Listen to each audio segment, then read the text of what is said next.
Hello everyone, this is how you make noodles in the middle of hurricane. No power, no internet. So let's do this. Wow, oh, it's getting hot. Look, that's the noodles.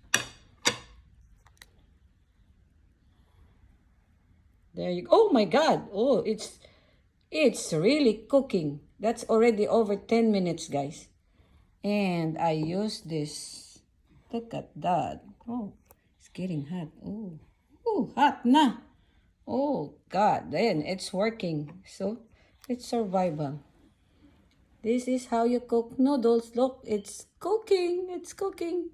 Oh my God. We can eat now. We can eat now. Look at that. That's the candle. So we put it on the strainer. Put this one here and cover it and wait. I'm gonna wait for maybe another 10 minutes because it's already 10 minutes now. Oh, wow.